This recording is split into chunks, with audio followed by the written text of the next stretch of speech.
Republicans, they're on defense on this. You got to think about it as we're monitoring this. This has been deemed, but in the eyes of Hillary Clinton and the Democrats, in fact, she ran an ad that started last night, that this is all politically motivated. She has conflated, as she did at the Democratic debate, that the email accounts, the server accounts, Benghazi, they're all part of a political witch hunt, to which Trey Gowdy, the chairman of this committee, has said that is not the case. Let me assure you, it is not. Mr. Gowdy said this investigation is about 4 people who were killed representing our country on foreign soil. But is that getting through? Republican Congressman Paul Gosar on Trey Gowdy insisting it's not political. Well, a lot of people are split views of this, Congressman. As you know, I guess if you're a Republican, you kind of agree with that. If you're a Democrat, you disagree with that. Independents are kind of in the middle. They think a lot of these hearings are justified. But about half of them say maybe not. So what has to be done as this day ensues? Don't you guys have to connect more than you're connecting now?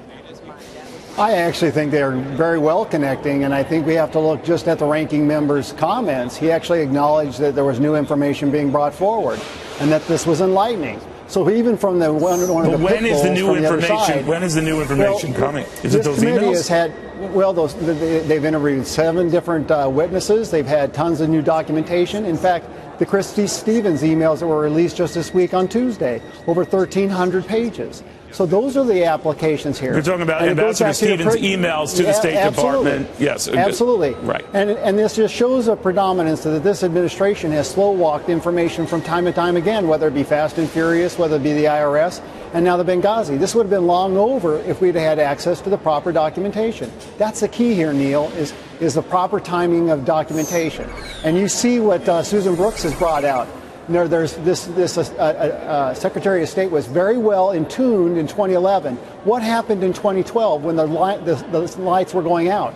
You had a tax that should have raised it. It's no different than a physician with a mass casualty application coming in. You triage those places around the world first and foremost. And Benghazi and Libya should have been first and foremost. Well, then maybe you should be asking questions in there, because I have not been impressed with the level of questioning on either party's part. But I thought the big one that they just sort of let go was her comments that, you know, if not for some of these budget shortfalls, we might have had the protection that Ambassador Stevens and these 3 other men needed. On that, has been refuted by no less than the State Department, Charlene Lamb, who said budgetary issues had nothing to do with what's going on there. It was dismissed by the Defense Department site security team. It was dismissed by the State Department's chief financial officer. It was dismissed by the Senate Homeland Security report, which itself said budgetary issues had nothing to do with what was going on there. Yet that went unchecked, unfettered, almost ignored. And I'm thinking, man, if you can't get someone on that, then Republicans are making a lot of folks wonder why we're here watching this. Well, the thing that I have to have is trust in Trey Gowdy. And if you notice, Trey is going last. And so there's a process of setting up a Does he know that we live to in a short attention society? Then you really get your best stuff up front. You don't drag it out until the end. But you know, sometimes what ends up happening is how you manipulate the witness too. Right. You know, so not only on the front end, but on the back end. And so you give them a chance to hang themselves. One of the things I've noticed about her is she has hanged herself in any way, though? Do you think she's hanged herself in any way? I think she set herself up for accountability. She knows so much details on the front end and the lack of details on the back end. Her posturing, her body language, America notices. I'm a dentist, Neil, and so you notice body language.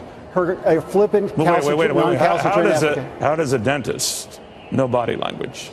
Because when I'm in a dentist chair, panic is what I generally. Well, we know that, Neil. Right. We know that. We see that pallor and that sweat. You know, so we actually take those into consideration. So you think her body language is giving off that, because she's very calmly, she hasn't had that, you know, what difference does it make moment, but you think she could get there?